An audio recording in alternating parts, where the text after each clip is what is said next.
Daily star ভবন পুরোটাই সেনাবাহিনীর সদস্যরা সামনে ব্যারিকেড দিয়ে রেখেছে এবং সেনা সদস্যদের প্রহারার ভিতর থেকে এনসিপি শীর্ষ নেতারা, অন্যান্য সংবাদকর্মী যারা ছিলেন, যাদের নাম এতক্ষণ বলছিলাম, তাদেরকে ভিতর থেকে উদ্ধার করে নিয়েছেন এবং তারা এখন সবাই চলে যাচ্ছেন ডেইলি স্টার ভবনের সামনে থেকে। এবং তারা আসার আগ পর্যন্ত এখানে একটা গোষ্ঠী বা একটা বিক্ষুব্ধ মানুষ এখানে বারবার স্লোগান দিচ্ছিলেন বারবার। সেই স্লোগান দিয়ে এখানে ভারতীয় আধিপত্যবাদের বিরুদ্ধে স্লোগান দিচ্ছিলেন এবং তারা নিজেদেরকে জুলাই যোদ্ধা দাবি করছিলেন এবং বলছিলেন যে পতিত ফ্যাসিস্ট বা আওয়ামী লীগের এই দেশে আর কোনো স্থান হবে না এবং তাদের পক্ষে যারা বয়ান তৈরি করবে বা আওয়ামী লীগের পক্ষে যারা কথা বলার চেষ্টা করবে তাদেরকে কোনোভাবেই ছাড় দেওয়া হবে না। দিল্লি না ঢাকা, ঢাকা ঢাকা, এরকম স্লোগান, মুহুর্মুহু স্লোগান দিয়ে দীর্ঘ সময় কিন্তু তারা এই ডেইলি স্টার ভবনের সামনে অবস্থান নিয়েছেন।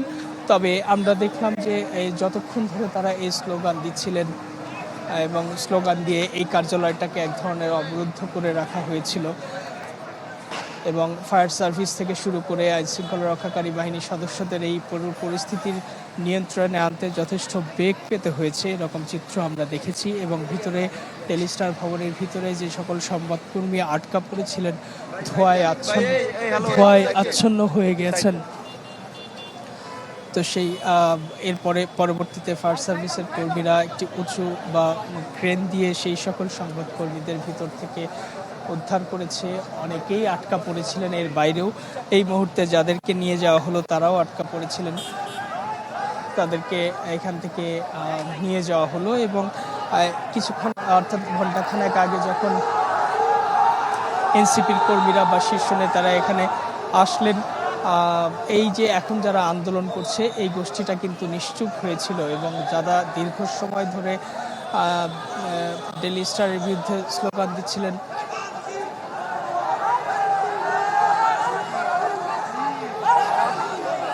সিচুয়েশনটা বুঝে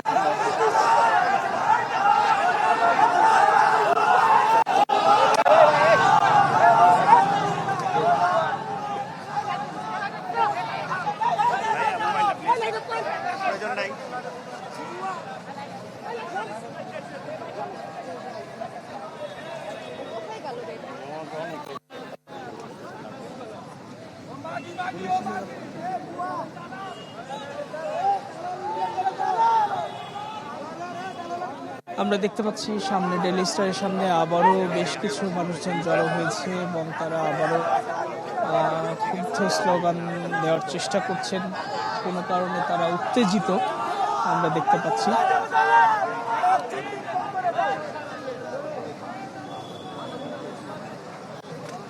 সর্বশেষ পরিস্থিতি আপনাদেরকে যদি বলি, ডেইলি স্টার ভবনের সামনে এখনো সেনাবাহিনী কর্ডন করে রেখেছে, একই সঙ্গে বিজিবি, পুলিশ থেকে শুরু করে অন্যান্য আইন শৃঙ্খলা রক্ষাকারী বাহিনীর সদস্যরা মোতায়েন রয়েছে।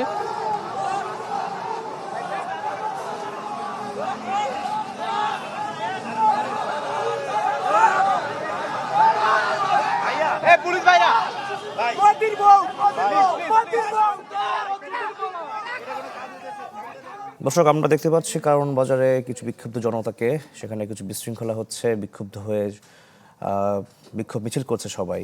সেখানে আমরা দেখতে পাচ্ছি বিশৃঙ্খলা হচ্ছে সৃষ্টি এবং অনেকটাই আসলে অরাজকতা সৃষ্টি হয়েছে। সেখানে আমরা জানতে চেষ্টা করবো, আমাদের সহকর্মী রয়েছেন সেখানে, নিশ্চয়ই আমাদের সঙ্গে যুক্ত হবেন কিছুক্ষণের মধ্যে। ইজাদ শ্রমিক আছেন সেখানে। কারওয়ান বাজার একটু অস্থিতিশীল হয়ে গিয়েছে। আমরা জানতে পেরেছি এনসিপির শীর্ষ নেতারা যারা আছেন তারা হয়তো এখানে উপস্থিত হয়েছেন, আর আটকে পড়া বেশ কিছু মানুষকে এখানে এখান থেকে উদ্ধার করা হয়েছে এবং এখান থেকে তাদেরকে বের করার চেষ্টা করা হচ্ছে। কিন্তু বিক্ষুব্ধ জনতা সেখানে বিভিন্ন ধরনের হট্টগোল সৃষ্টি করেছে এবং সেনাবাহিনীর সেখানে টহল দিচ্ছে এবং সেনাবাহিনী সেখানে নিয়ন্ত্রণ করার চেষ্টা করছে। পুলিশ আছে, একই সঙ্গে দেখতে পাচ্ছি আইন শৃঙ্খলা বাহিনীর অনেক সদস্যরা সেখানে উপস্থিত হয়েছেন এবং অনেকটাই বিশৃঙ্খলার মতো পরিস্থিতি, ধস্তাধস্তি শুরু হয়েছিল, কিছুটা এখন একটু থেমেছে।